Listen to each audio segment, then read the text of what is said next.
നാട്ടിലെങ്ങാനും വാറ് യുദ്ധം തുടങ്ങിയിട്ടുണ്ടോന്ന് അറിയാൻ വേണ്ടിട്ടാ. യുദ്ധം ഉടനെ തുടങ്ങും. ഓഹോ, ഇവിടെ നമ്മൾ തമ്മിൽ മുൻകാല ഭരണാധികാരികൾ രാജ്യത്ത് അധികാരത്തിലിരുന്ന കാലഘട്ടത്തിൽ ആഗോളതലത്തിൽ സംഘർഷങ്ങൾ ഉണ്ടാകുമ്പോൾ, ഇത്തരത്തിലുള്ള പ്രശ്നങ്ങൾ ഉണ്ടാകുമ്പോഴൊക്കെ ഇന്ത്യക്ക് കൃത്യമായ ഒരു പൊസിഷൻ ഉണ്ടായിരുന്നു, വ്യക്തമായൊരു പോളിസി ഉണ്ടായിരുന്നു.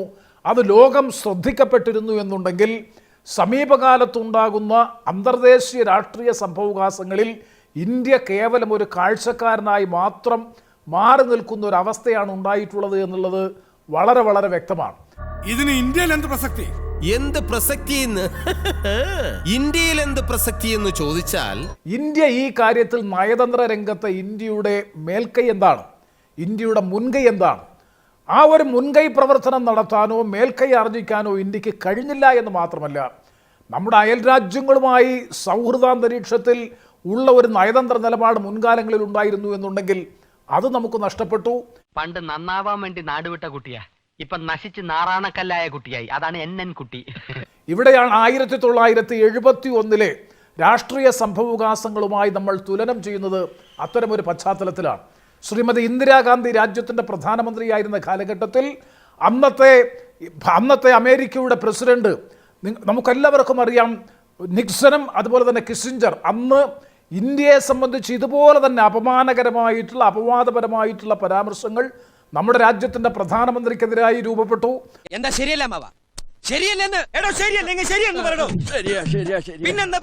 മാത്രവുമല്ല, ആ യുദ്ധം അവസാനിപ്പിക്കാൻ നടപടികൾ സ്വീകരിച്ചില്ല എന്നുണ്ടെങ്കിൽ, പിൻവാങ്ങാൻ ഇന്ത്യ ഗവൺമെന്റ് തയ്യാറാകുന്നില്ല എന്നുണ്ടെങ്കിൽ, 7ാം നാവികപ്പടയെ അയച്ചുകൊണ്ട് യുദ്ധത്തിൽ ഇടപെടുമെന്നുള്ള അൾട്ടിമേറ്റം ഉണ്ടായിട്ടും അന്ത്യശാസനം ഉണ്ടായിട്ടും അതിനെയൊക്കെ ശക്തമായി പ്രതിരോധിക്കാനും ആർജവത്തോടുകൂടി പ്രതികരിക്കാനുള്ള ഒരു രാഷ്ട്രീയ ഇച്ഛാശക്തി അന്നത്തെ ഭരണാധികാരി ശ്രീമതി ഇന്ദിരാഗാന്ധി സ്വീകരിച്ചു എന്നുണ്ടെങ്കിൽ, കേരളത്തിൽ അങ്ങനെ അത്ഭുത വാർത്ത ഉണ്ടെങ്കിൽ TV കാണിച്ചേനെ.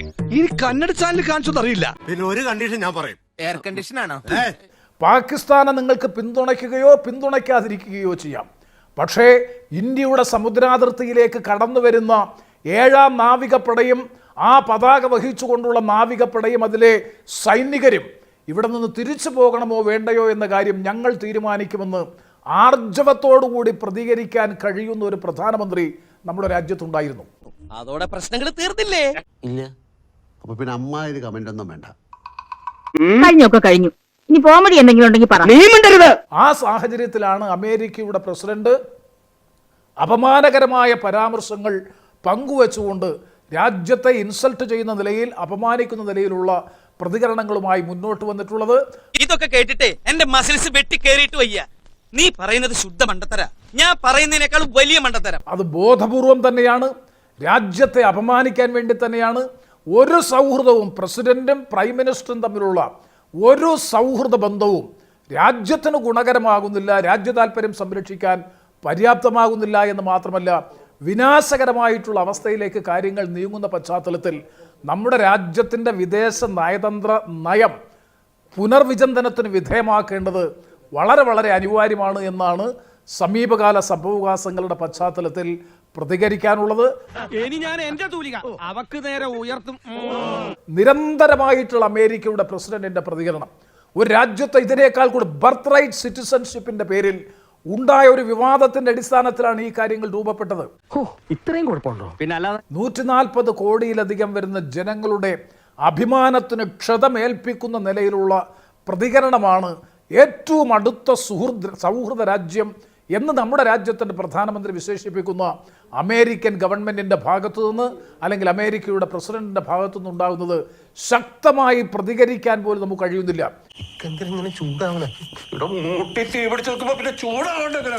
ഹോർമുസ് കടലിടുക്കിൽ വെച്ച് ഒരു കാരണവശാലും കപ്പലുകൾ ആക്രമിക്കപ്പെടില്ല എന്ന ഉറപ്പ് നിലനിൽക്കുകയാണ് ഇന്ത്യൻ കപ്പലുകൾ, 2 കപ്പലുകൾ ഫയറിങ്ങിന് വിധേയമായത്.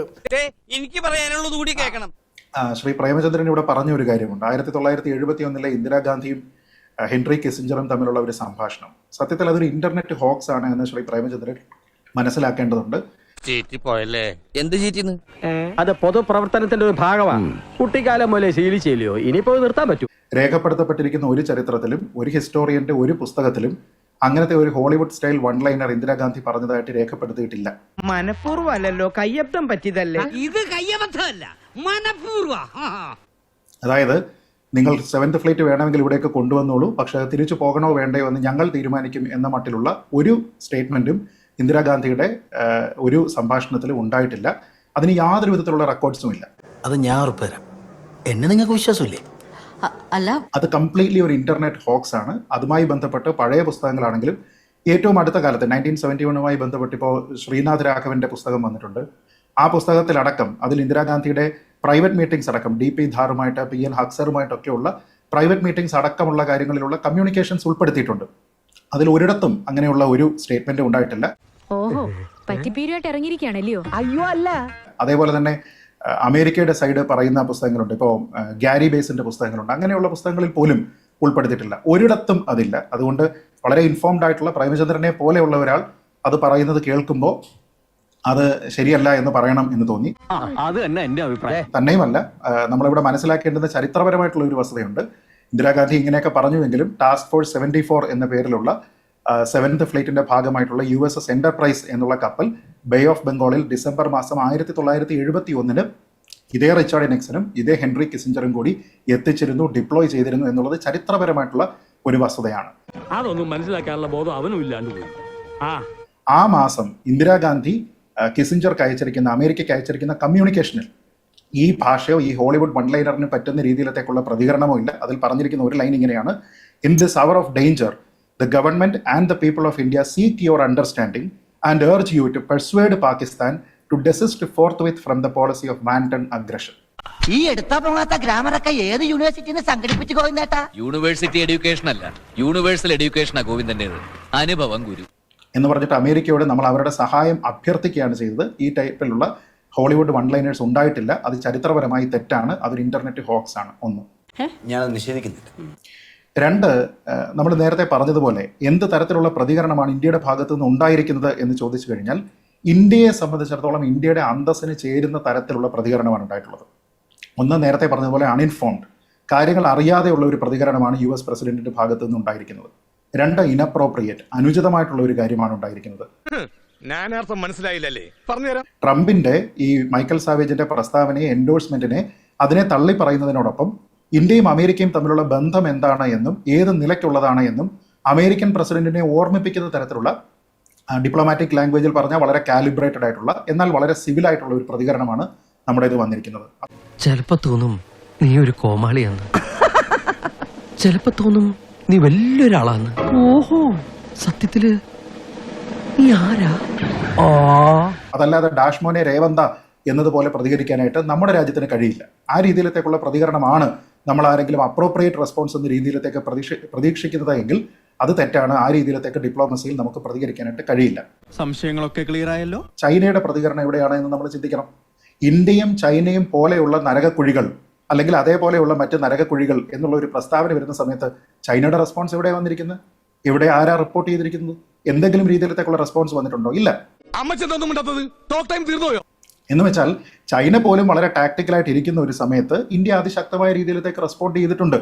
അങ്ങനെ റെസ്പോണ്ട് ചെയ്തിരിക്കുന്ന ഒരു രാജ്യം എന്ന് പറയുന്നത്, ഞാൻ നേരത്തെ പറഞ്ഞതുപോലെ, നമ്മൾ ആനിമേറ്റഡ് ആയിട്ട് റെസ്പോണ്ട് ചെയ്യണോ? നേരത്തെ ഈ പറഞ്ഞിരിക്കുന്നത് പോലെ ഡാഷ്മോനെ രേവന്ത ടൈപ്പ് റെസ്പോൺസ് ആണോ വേണ്ടതെന്ന് ചോദിച്ചു കഴിഞ്ഞാൽ അല്ല. ബുദ്ധി എന്നാ ഞങ്ങൾ അങ്ങ് ഇറങ്ങട്ടെ. ആയിക്കോട്ടെ, സന്തോഷായി.